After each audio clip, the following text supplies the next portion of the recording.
Let's play that music.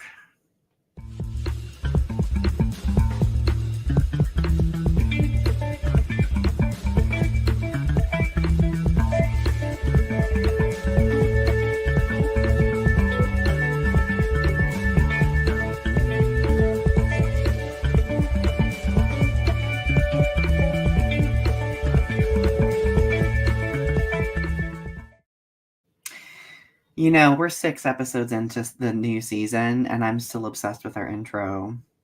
I love our intro. I'm going to be honest. Oh, goodness. That's I feel like this me. episode's going to get us in trouble today. You think so? Possibly. Oh, my Who knows? goodness. Hello, everyone. Welcome back to Restitching the Tapestry. We are on episode 149.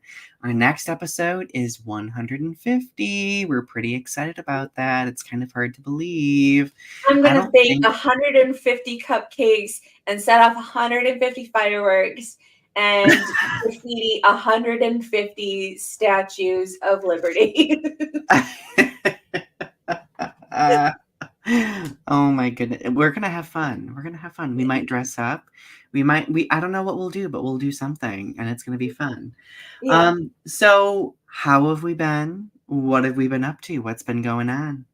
I finally got through my poetry class and I left the meanest survey ever for my professor. Oh no, you did? I was like, screw this class, screw this professor. I don't care if I got an A. You were awful. I quit. You're free now. You are free of that. Right, and on to the next class. Oh, for me this past week, school has been very busy, but I've also been I've been outside a lot. Like today was a really nice day, so we were out in the yard, like tidying up the yard because so many branches, and then I've been trying to like prioritize my health a little bit lately, like my physical health. So I've been like working out quite a bit, which has been kind of helping me feel a lot better. I think at the beginning of the year, I mentioned that I wanted to try to create some like distinct goals for myself. Those goals being number one, hitting my step goal at least every day, or at least striving for that. Number two, drinking 80 ounces of water a day. And then number three, I'm drinking coffee. There's water in that though, right? The third thing is just trying to work out like at least 4 times a week, and I've been doing that, and I've been my energy has been so good. I've had such good energy because before I was so lethargic before. I was so pooped.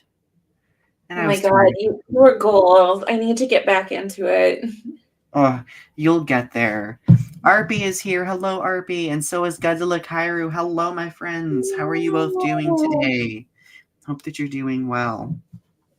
So the last few episodes, we've not really done a lot of current event snapshots. Today, we have quite a few of them. Some of them somber, some of them interesting. What were you about to say? We did our current event homework for a teacher. For a teacher.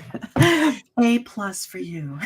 Remember when you would go to school and the teacher would be like, now look at the newspaper and see what current events are there because it's going to be on the test. Make sure you double check and review. Make sure you cut your clippings. Make sure you cut your clippings from the newspapers because I'm going to call on you and you have to have one current event to report on. Godzilla Kairu says, doing good, been working on my creative endeavors. Godzilla Kairu, I think you started a podcast recently, right? How is that going? That's going well. Hello, podcaster. Let me know. Remind me what the title of your podcast is. We'll give it a quick plug while we're here. So, all right. Let's get the heavy stuff out of the way first. Oh, Godzilla Kairu says it's the K-Force podcast. It's a kaiju theme. I have to give it a listen. So go check it out. So let's get the heavy stuff out of the way first. So I did a video a day or two ago about a non-binary teenager, Next Benedict, who was beaten in a high school bathroom and died a day later. And it's now being reported well over a week after it happened, because I don't, maybe in that area of Oklahoma, like the news is just very insulated, it doesn't get out. But of course, TikTok got a hold of it, and it's been going viral over the past few days. And there's been a lot of awareness drawn to Nex's story and what they went through. And we wanted to talk about it for a brief moment because of the reality of the fact that depending on where you are in the United States, depending on what state you're in, it could very well be unsafe being LGBTQ plus, considering the many instances of anti-LGBTQ plus legislation being passed through different governments, right? Different state level governments. Ari, what was your reaction when you heard about what happened? Well, I'm experiencing a dissonance about everything because I saw the video that you posted about it. And how there was the story that you had given about how they had been bullied and they had been beaten, and then shortly after they had died.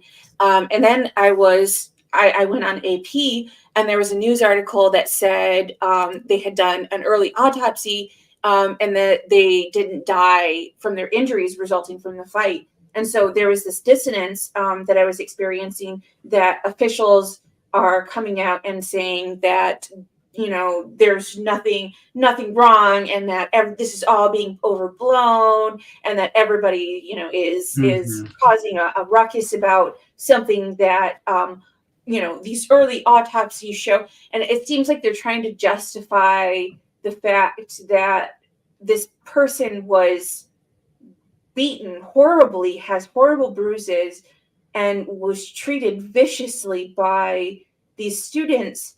And the fact They of the matter, literally were like their head was like beaten against the floor of the bathroom, from what I the fact read. of the matter is that they died, and that this child is dead now, and that there has to be a cause of this death for some reason. I mean, when they are beaten, time passes, and then there's a death.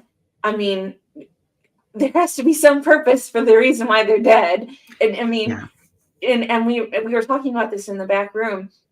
Matthew Shepard didn't die because he was beaten to death. He died because of the elements, because he was tied to a rail post and left outside outdoors. It wasn't necessarily because of the injuries that he sustained. It was because of the exposure that he was left outdoors. So cumulatively, like all of that added together. Right. And so it's not necessarily because of it's all cumulative. And so you can kind of make it seem like, he died because his heart failed because of all of those things. So you can kind of say, oh, they didn't necessarily like beat him to death specifically, but the fact of the matter is the direct result of those actions led to something that had caused his death. And so it all comes back down to that minimization, right? That's why, like, when I read these reports, like, I was extremely skeptical of their explanations, because from the outside, like from the perspective of LGBTQ plus activists, it looks like another instance of minimization. Like, regardless whether those injuries were the direct cause or not, there was a history of bullying. This person was actively being bullied and beaten at that time. And like there still was an anti-LGBTQ plus crime that took place. So I guess it is very, I think it's very frustrating that statements like that are being made to kind of like minimize it. Like, I understand like trying to be as clear as possible, but when you take into consideration this is a state that has allowed for anti-LGBTQ plus legislation, this is a school district that's also done the same thing, that there's been a history at the school district of anti-LGBTQ plus rhetoric and stuff like that. Like, I think that they have a lot of work to do when it comes to reputability if they want to be taken seriously. That's just my opinion on And I that. don't understand. This person is just a child. Like, Mm-hmm. why can't they just let this child have been a child? Like, why is it so necessary to have? I just why can't they just let their room to be let the child be a child? And Mm-hmm.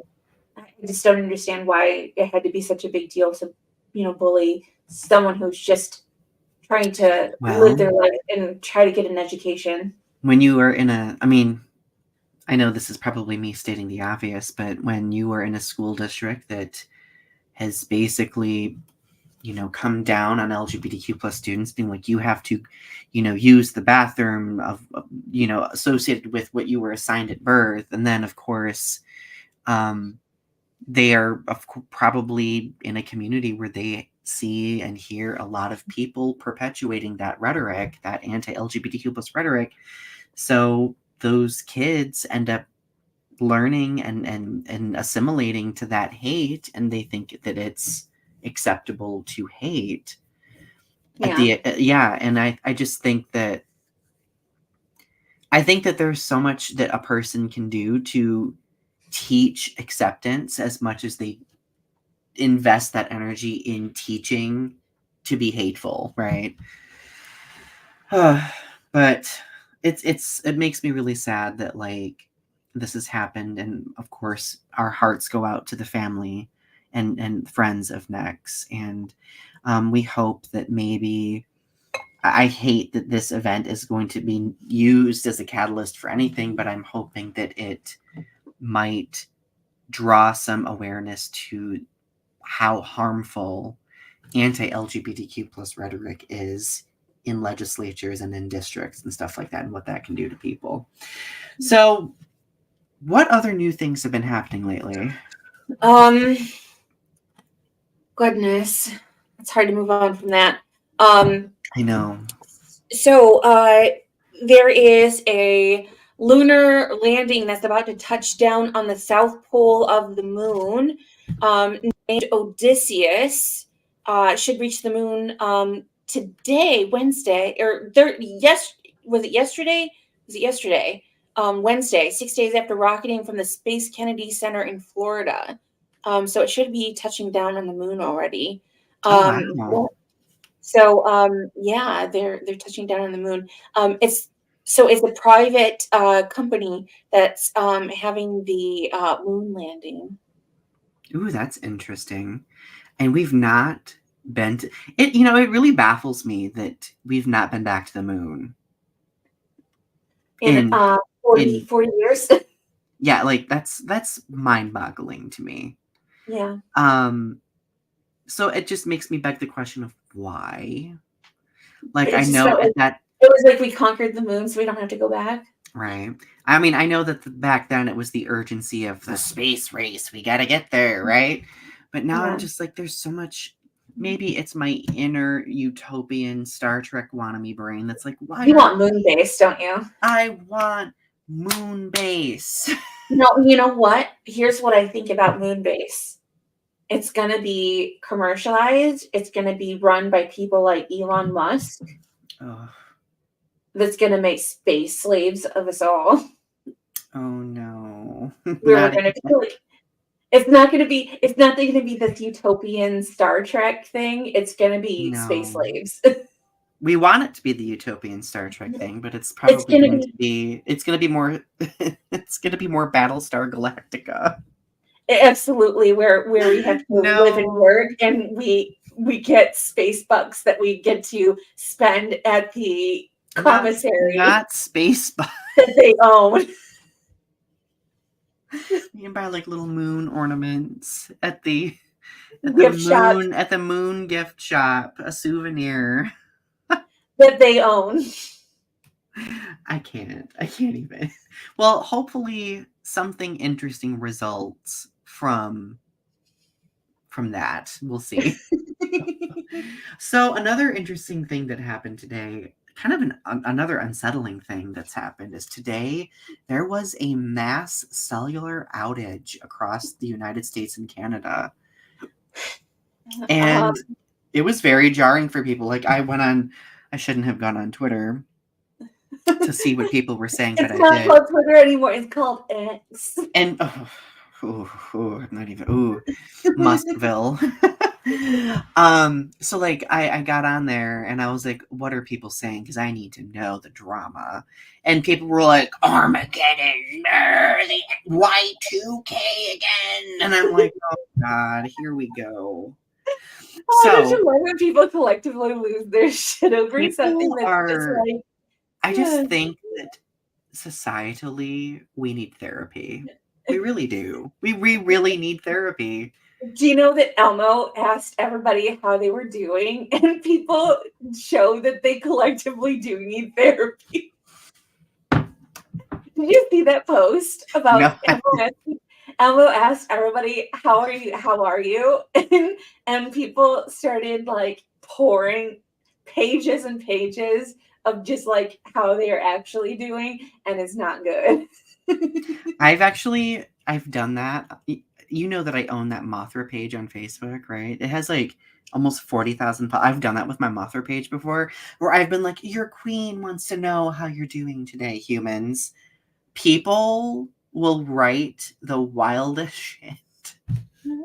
And it's like, and it collectively we all need therapy. I We know. all necessarily need therapy. So obviously this outage impacted a lot, like they say like around like 75 to 100,000 people. That was just based on downdetector.com's numbers. Not everybody uses that. I think it was way more than that. But like, so like literally about several hours of the day today, there was just like AT&T, a lot of AT&T customers just did not have cell service, blah, blah, blah, blah, blah. So I went into AT&T today because I waited till the afternoon when everything was, but I had to go in to talk to them about our phone bill. And I go in there and I'm like, so how did today go? You guys doing all right in here? Oh my goodness. And one of them was like, we were getting death threats earlier. Oh my goodness. You got the People, tea. and I was just like, what do people expect an AT&T worker in the middle of rural Michigan to do you expect them to go climb some distant tower to Like fix your sad little phone that won't work? go on the grid and like And I'm just like, well, right.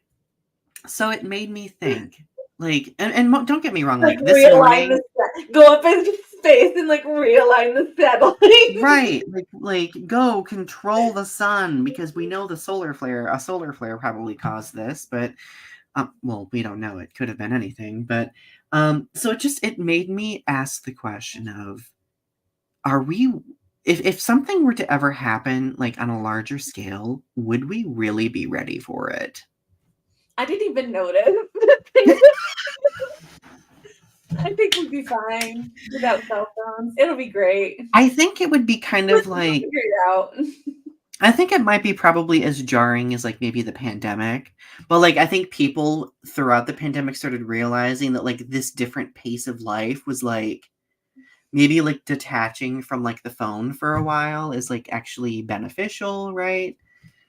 So I don't know. It I made me have two think cell that. phones. I have a dumb phone and I have a smartphone, and they both work today.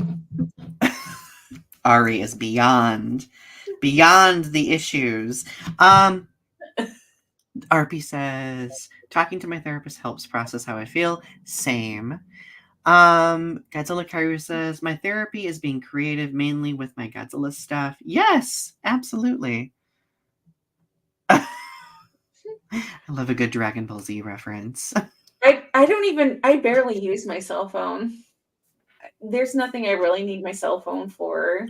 I don't really like when it comes to like making calls, I don't do a lot of talking on the phone. Like I think the only people I really talk to on the phone might be my parents. I guess the only thing that I would probably have to worry about is if I needed it for like an emergency. I Right. suppose that would probably be bad. Well, it wasn't as jarring for me today because we had Wi-Fi. Yeah, my mobile data wouldn't work, but I at least had Wi-Fi, you know. If both of them went out, I probably would have been like, what's going on? That's why I barely even noticed it. I was like, "Oh, you said that there was an outage?" What? There was? There was? Oh, oh. I just realized that we're 20 minutes in and we've not even gotten to our topic yet. So it is definitely I remember it is my turn this week to do the mission statement. It definitely is your turn to do the mission I statement. got so confused last week over that, didn't I? You I was having a moment. I was Well, like, it's because what? we've been off in the notes about whose turn it was. So it's definitely your turn. Do we even have the No, I'm back up in the prior episode looking at it. So we live in a dynamic society where social media shapes us by creating greater opportunities for connection. It has led to a developing understanding of the adversity many marginalized communities face, the powers causing the adversity, and those who act as bystanders as atrocities take place in real time.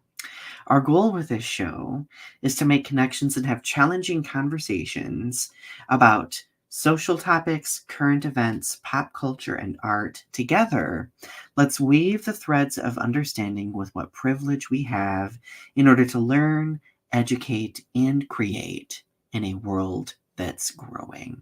You read that so much better than I do. I don't know. I think I still am obsessed with the way you read it in the Moira voice or Moira Rose voice last season. It's my Um, favorite performance. I but loved it so much I put it in the you have such a rich, deep like voice that's like very like smart. you think my voice is deep? Like Oh. you have like such a rich voice. It's like So perfect. can we talk about voice for a second? So do you ever I mean you periodically will sometimes go back and maybe like look at a couple of old videos from now and then, right? Yeah. So I went back to 2011. I went back to 2011. I was just like, I'm gonna watch a couple of my old videos just to look at the growth. Yeah. My voice was so mousy. I like this is literally how I would. Oh, It was so oh. precious. It was so precious. So this is literally I'd be like, hey guys, what's up? Like I was just like, oh Donny, college Donny, like Oh, I think some of that was masking as well, you were doing a little bit of flair on purpose. probably, you know, a solar flare, dare I say. A solar flare in that there was a little bit of like a little bit of like you were being a little geeky on purpose. Geeky is the polite way of saying it. I was being mega flaming. Like, supernova, ready, go. I'm responsible for the cellular outages from 10 I years also think ago. that there was a little bit of nervousness when you made your videos originally, that like every Probably. time you turn on the video, there was a little bit of like, I've got to please my audience, and so I've got to put on this Well, show for them. And that too, but I also think, like, back then I would just deal with so many, like, trolls constantly.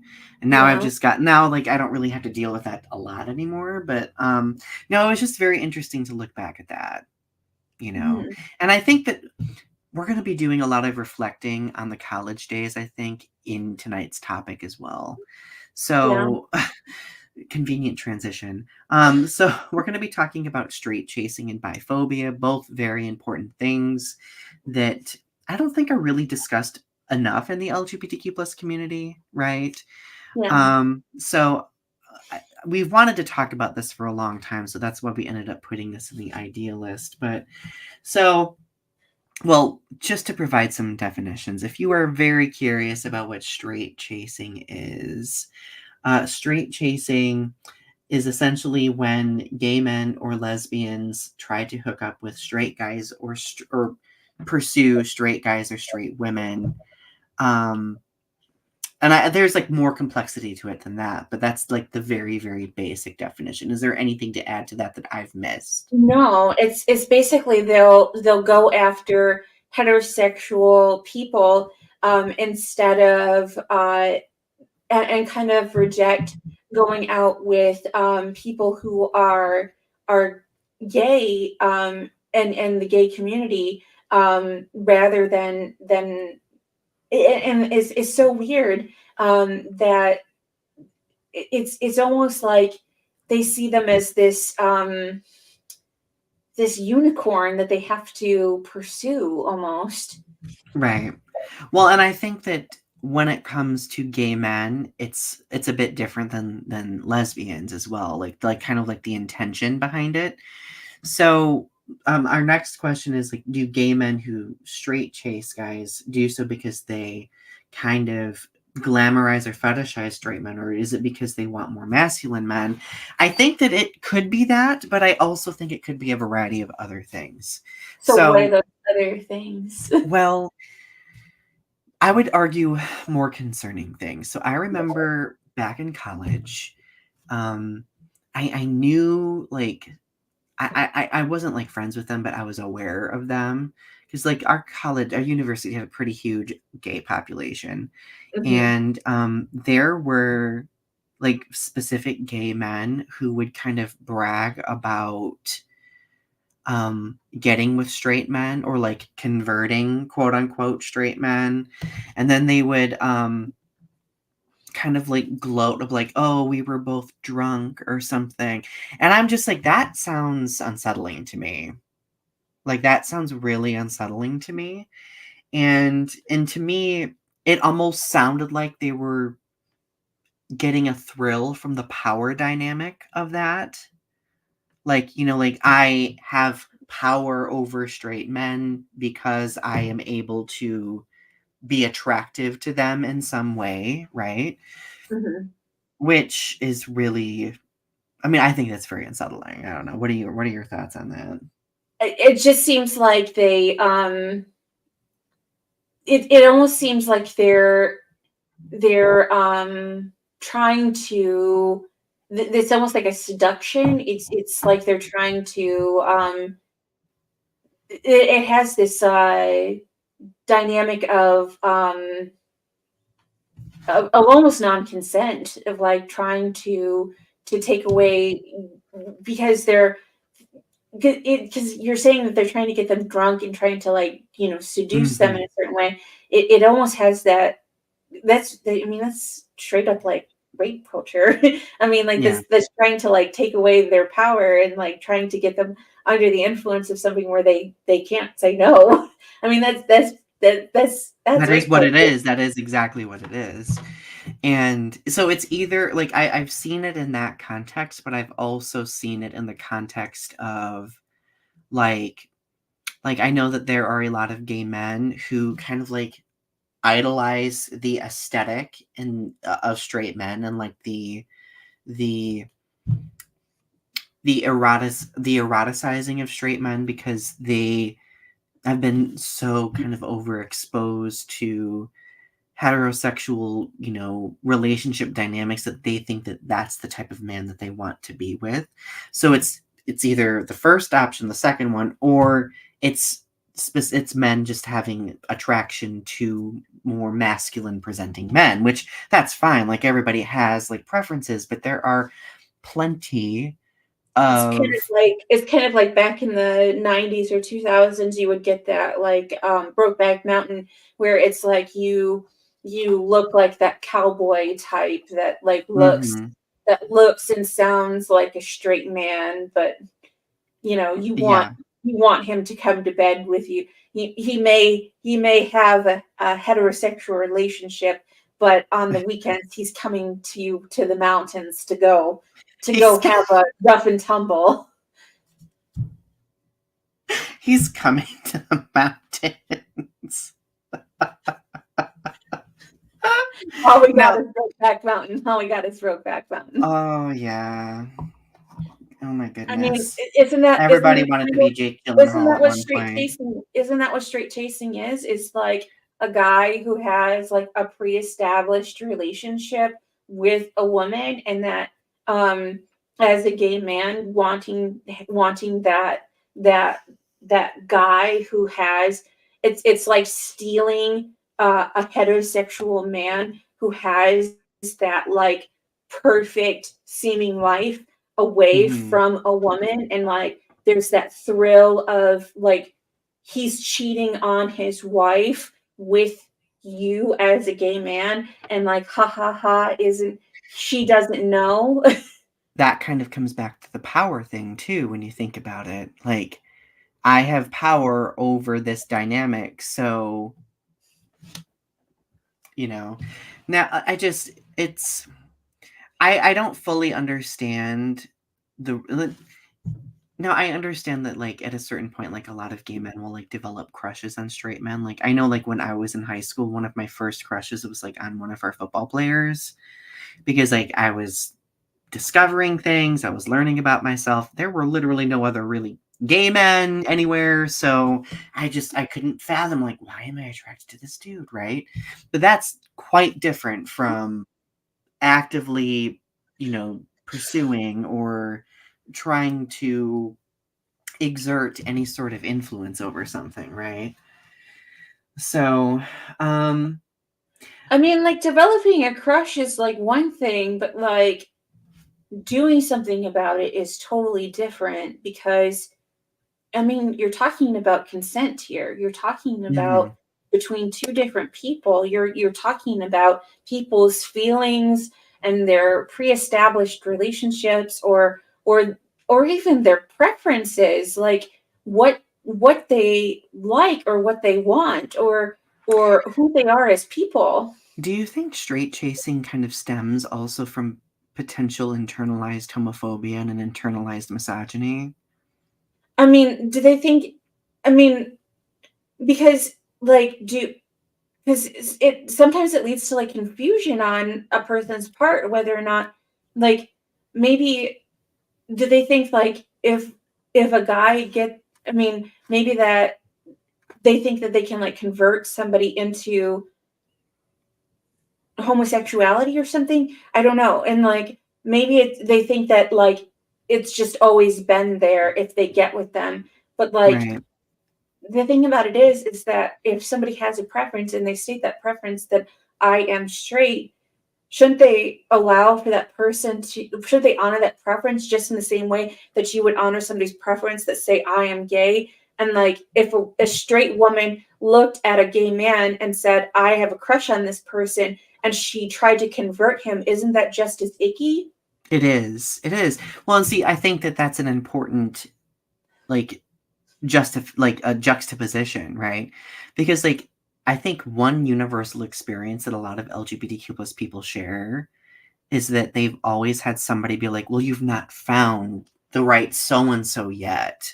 Or, and I cannot begin to tell you how many times when I was coming out, I was, well, you've just not found the right woman yet, Donnie. Like, it's just a phase. When you find that right woman, it'll all fall into place. And I'm just like, well, mid-30s here, and I'm still a homosexual. Like, what? And that's the thing is like to me it's like when you straight chase like when you go after as a gay person going after somebody who's straight it's sort of like you're not respecting that person's preference in the same way that they don't respect that like it's almost like you're not respecting their preferences as a straight person. Right. Yeah. Now, I'm very curious from the bisexual perspective. Like, what does straight chasing, is it like minimizing and erasing of So the bisexual there's community? a couple dynamics with straight chasing in the bi community. So with lesbians, what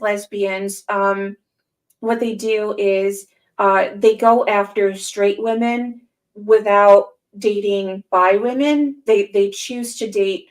They choose to pursue and try and date women who are heterosexual women over bi women because there's a sense of that they want to, and you always see this trope, it's always on TikTok.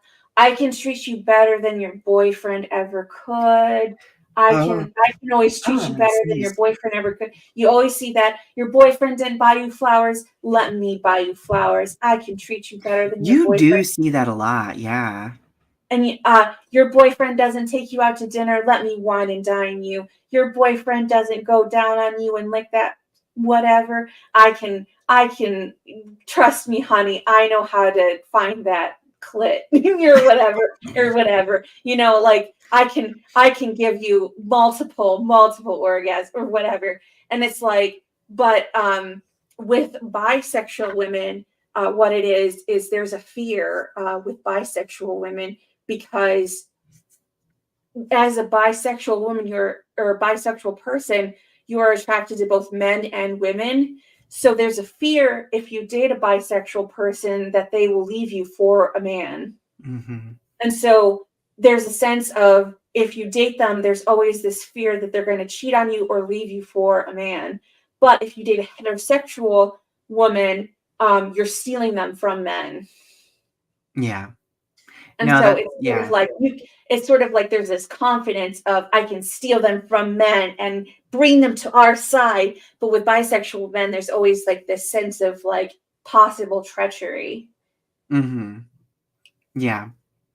No, like it's interesting because I remember when I was in college, I dated a bisexual person, and well, because at that time, especially like the late 2000s, like biphobia was very rampant, especially among gay men.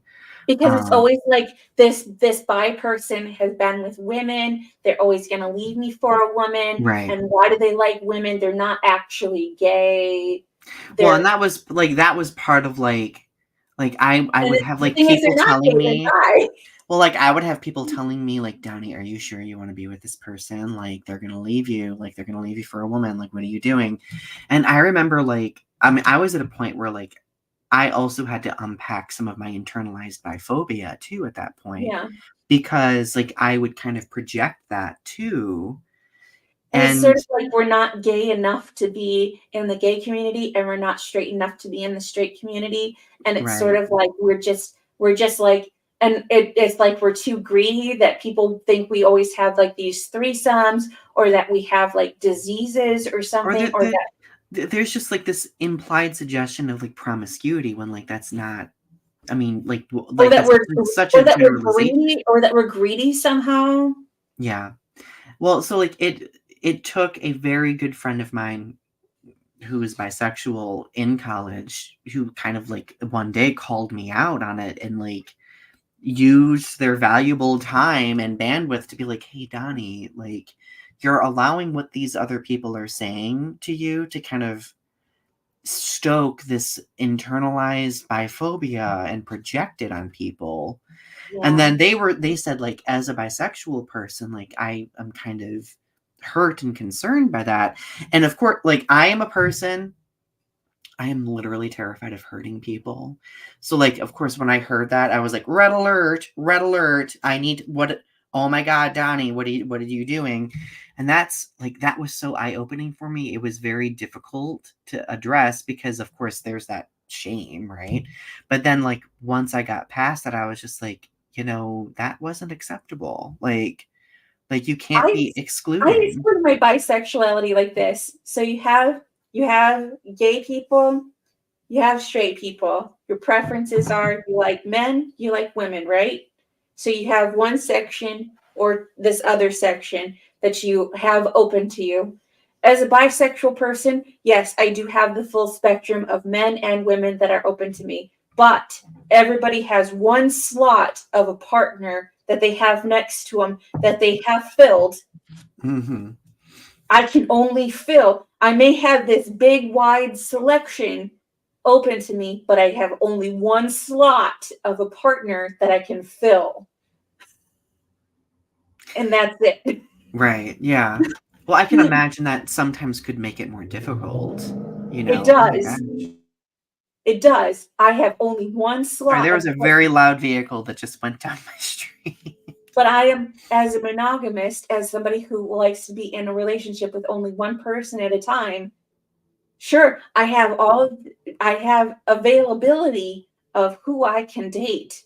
Mm-hmm. And yes, there are men, there are women I'm attracted to, but still at the end of the day, I'm only picking one off the whatever shelf of humanity and putting them next to me and saying, this is the person I pick. Mm-hmm. Right. So, have you ever had to deal with biphobia before from other people? If you don't Yes. mind me asking. Yes, I got kicked out of the lesbian book club. Not the lesbian book club. Um, I shouldn't so laugh, but like, do you want to share I about that? joined a lesbian book club, and we were reading The Seven Husbands of Evelyn Hugo, which is about a bisexual woman. And so I started relating my experiences as a bisexual woman, and I talked about being with a man. And Mm-hmm. so they started talking about how much in love with women and how they knew they loved being with women. And so I was like, yeah, I love women too, but I'm bi, so I've been with men. And so they took me off the list and kicked me out of the group after that. Was there like any other like correspondence? Like, was No, anybody like, they just removed me from the group because they thought I wasn't gay enough. that's so wild to me. Wow. And the fact that like they were trying to steamroll over your experience that you shared Yeah. by being I'm like, this is how lesbian I am. That's sad to me. I'm sorry I'm that you had to I'm go through bi, that. and I was like in the lesbian book club, and I was bisexual, and they thought not gay enough. Was this in college? No, this was a few years ago. My goodness. But that just proves as an example that there are a lot of spaces in the LGBTQ plus community that more privileged groups will police and kind of gatekeep others from, which is like not acceptable whatsoever. Arby says, I almost fed into biphobia, but I have internalized homophobia toward myself. I'm sorry about that. And also doesn't like to hurt people. And then Arby says that you did not deserve that, Ari. Absolutely. But no, like I think that it's becoming more commonplace to have these types of conversations. And I think that they need to be had, because if we don't, then experiences like that will continue to happen. Right. Now, like when you were in college, like, were you out as bisexual in college? I was not. I didn't come out as bisexual until I was 30.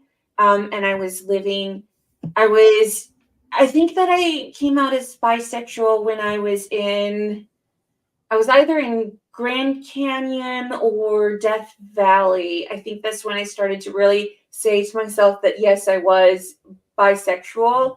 Um, I came out as non-binary when I lived in Seattle. Because Mhm. one day I just looked at my boyfriend and said, "I feel like I'm made of light," and that was when I first like admitted to myself that I was non-binary. So it was around that time that I was like, "Yeah, I think I really am like these things." And so I was like an egg around that time, What, like, so if you don't mind me asking, like, like 2016, 2017. what was like the general reaction to coming out as both? Um, so my when I first told my mom, and I didn't tell my mom until like 2018, she thought that it was just a product of my mental illness. She thought that it was just because like she told me because she asked me like back in like 2005, 2006 if I was gay. And I told that if I liked women, and I told her no. So she just thought that it was a product.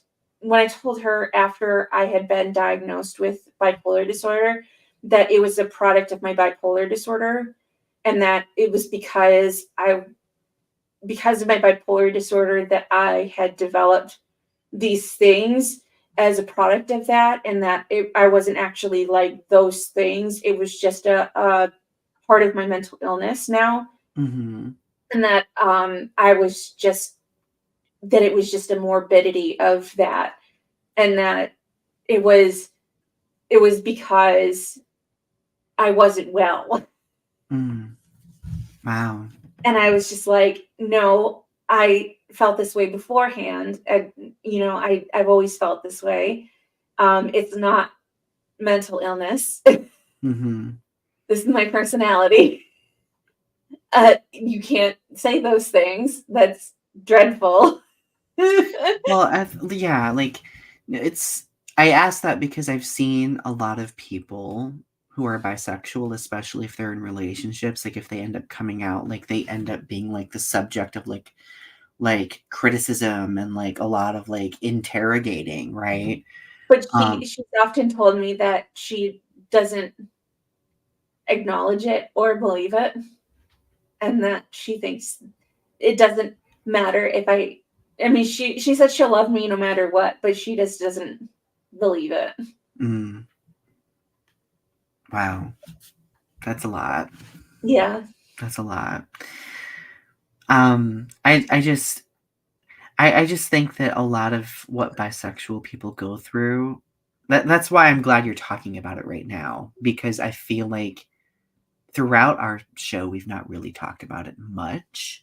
And I think that it is important to kind of centralize the bisexual experience, considering how it just is so gate kept out of everything. It's Well, and just so like the way that queerness has been considered a mental health issue, that people who are queer have often been considered, because for the longest time it was, trans, especially like transness has been in the DSM, you know, Mhm. and that it was considered, a mental illness for the longest time. And so I think that my family, like, I think that there's this idea that if you do things that people don't understand, um, that it's considered, you know that you're not sane, that Mhm. you're so outside the bounds of society that you must be a nut job, or Mhm. that it must be, if you do have a mental illness, and are gay, it must be because you're a mental illness that you are gay, or that because they do say that there is a higher circumstance of mental illness in the gay community. They say that it's because of your mental illness that you are, Mhm. there's like that you're a deviant, or that there's something wrong with you. And so, I think about those things, and I think that, and that's the thing, is like with this straight chasing, it's considered that we're like, there's this idea that we're like predators, and that's why it's so scary to, and that's why it's such a PSA to like not do those things, because it's another way of us looking like predators in the community. Mhm. That's And that always been, like, the convenient go-to for a lot of conservatives in just vilifying us in any way, you know? Right.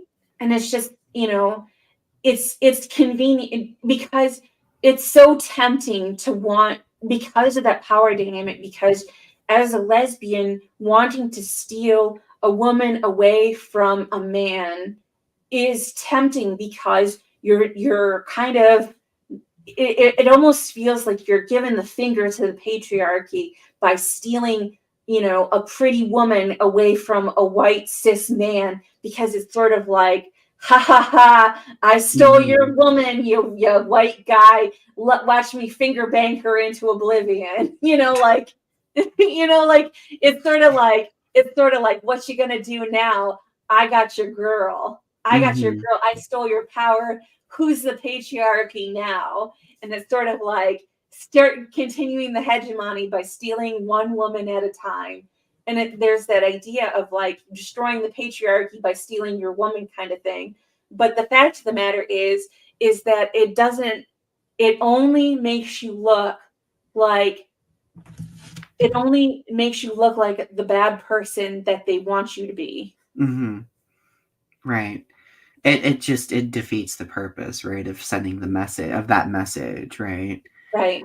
And, of course, it brings into, like, question, like, oh, the concerns of, like, consent and so on and so forth, because, like, obviously, like, for gay men, like, if a gay man were to make that decision, it wouldn't necessarily be, like, an "F you" to the patriarchy, right?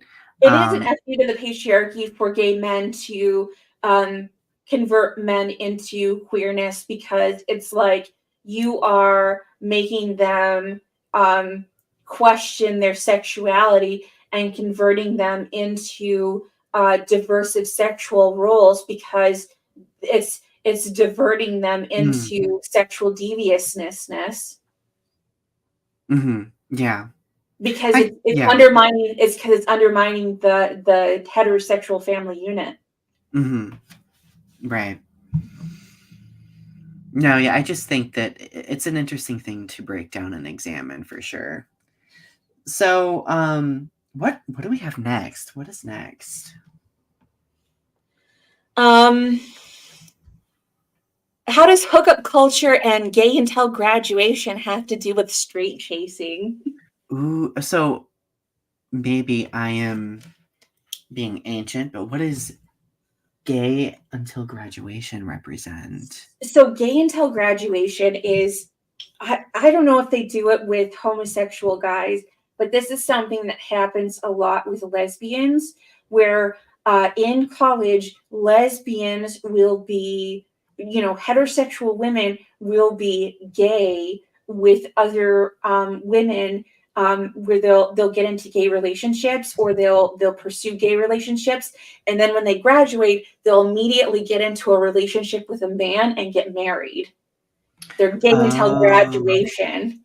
And so there's this straight chasing where they'll get into relationships with heterosexual women and straight chase heterosexual women, and have pursue gay relationships where they're doing that curiosity thing, and pursuing straight women in college, because they're experimenting, Mhm. and they're doing all of that, and then when they graduate, they go immediately back to heterosexuality. Interesting. What ramifications does that have, do you think?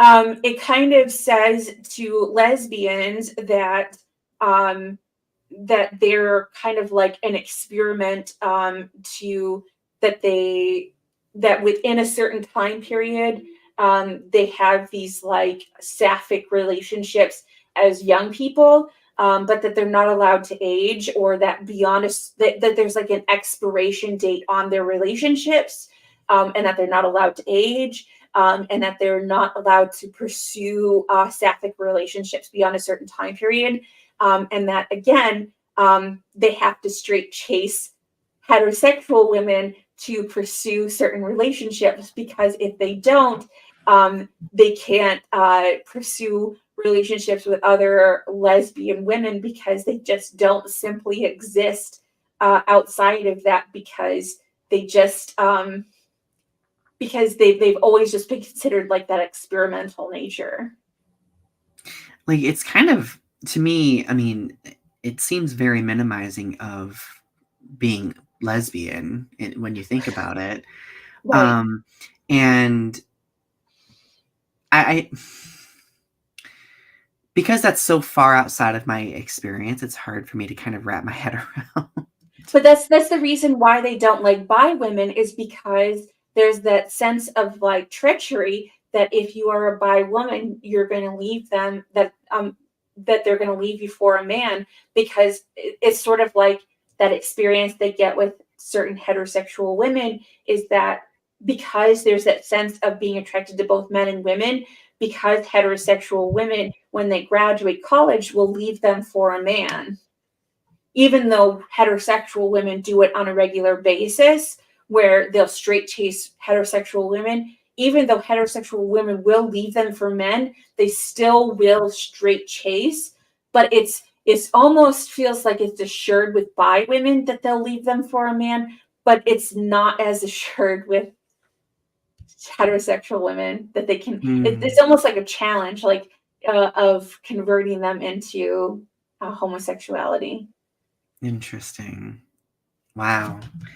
So, how does biphobia and gay men connect as far as straight chasing? I don't know. You tell me. Well, um, I think that I do know that a lot of gay men will just erase bisexual men entirely, 100%. Because I think there is this expectation with straight chasing that you are getting a man who meets like some sort of masculine threshold, right? And if gay men go for bisexual men, like they end up having like this expectation and like this stereotype that bisexual men are more masculine, when that's not always the case. Like in any case, it's always like a spectrum, right? Mhm. Um and I think because of that, like because of that uncertainty, like I think that there is also an allure with going for what's unattainable too. I know that there's a like I knew a lot of gay men in college who just found some sort of fulfillment in pursuing the unattainable. And no matter like even if it was at their own expense, even if they would get heartbroken over it, it was kind of like that chase Yeah. that made everything worthwhile in their opinion. That so I guess like I don't know, like is that the same perspective from like lesbians? Like is the chase really what is the It's root? I feel like gay men often are friends with women, so it's because they like hang around and they go to clubs and do like fun stuff, and they're often friends with women. So I feel like to date a bi man um would be like kind of nerve-wracking because as being like friends with women as well as like dating a gay man, there's always like this fear like if I bring them into my friend group and things like that, are they going to leave Mhm. me for one of my friends? Or like is it gonna be weird to have them around all of these women that I'm around all the time, or like be around other women, like you know what I mean? Like is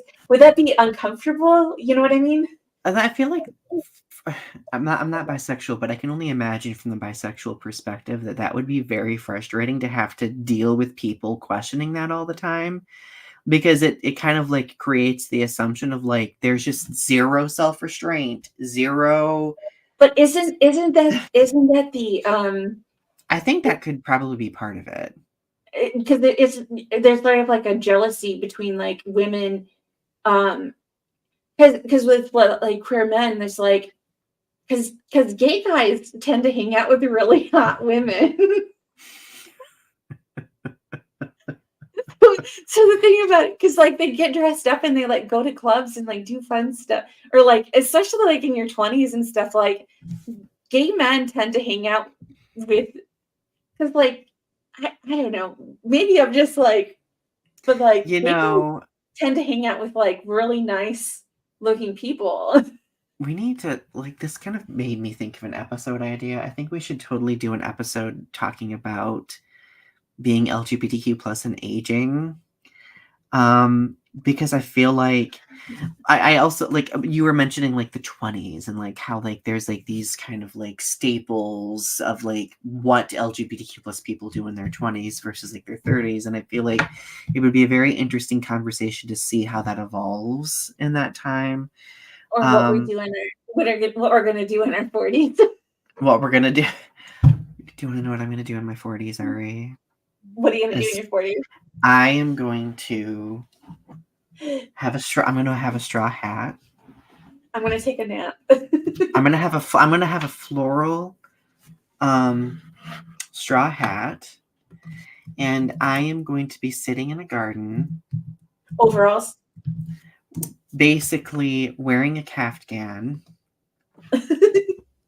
I'm going to be wearing a caftan over overalls with a straw hat, and I'm just going to be out there with like a little glass of wine, just like snip, snip, snip, snip. I'm gonna be making large murals. Uh, Uh, and I am going to not have wrinkles. you know, I that's been another one of my goals this year. Like, I'm going to be completely blunt. Gay men, and I'm going to be doing a video on this at some point, but gay men really get up in their head about aging. Like we have like this neurosis regarding aging, which I think contributes to a lot of the ageism. I know this is completely off topic from what we were talking about, but I just like one of my goals this year has been to like have like a face cleansing regimen because I never really used to do anything with my face, and now I'm like cleanser, lotion, exfoliation. I finally wash my face now every so often because I don't have those little like blackheads anymore that like because you used to be able to like squeeze it and the filaments would come out of your face. I don't have those anymore because I wash my face now. That's good. Yeah. My insecurity, Ari, has been like my little crinkles, my little crow's feet. Do I have? I don't think I have crinkles. It only like if I'm smiling a lot, then it becomes obvious. I'm like, okay, I have to be stoic. I have to be Spock. I cannot laugh. I cannot smile. Oh, get one of those like masks, those ice masks that like freezes your face in place. That or Botox. I've literally Do contemplated. not do Botox. Do not do Botox. I know. So You do to not wrap. need Botox. Get Botox when you're 60. Do not get it when you're 40. I know. I have so the one good genetic I have is aging genetics, so I'm not too worried. Knock on wood. So I guess if we like concluding the episode, Ari, what advice do you have for bisexual people navigating biphobia and straight chasing? It's hard out there. You just have to navigate it the best you can. Take it in stride. Um, I'm still trying to figure out how to deal with lesbians that will not pursue you because you are bi. Just do the best you can and take it in stride. The thing about it is when I tell people I'm bi, I tell them that I am single, I am a monogamist, and I am not looking to have a threesome. And that is the biggest thing that I can tell people because that is what a lot of bisexual women try to do is they try to get that unicorn in their relationship. And I am not looking for that. That is totally weird. That's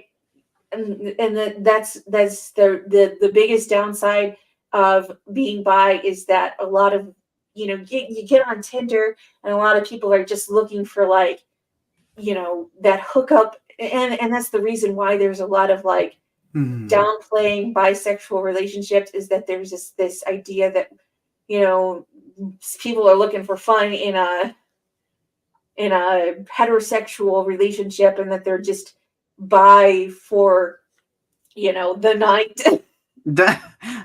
Just the night. or they're just gay for the night but they actually have a partner and that they're ethically non-monogamous which is straight talk for I'm cheating on my husband but he's okay with it because you're a chick. Oh goodness. Because like a lot of straight men do eroticize that too. Yeah.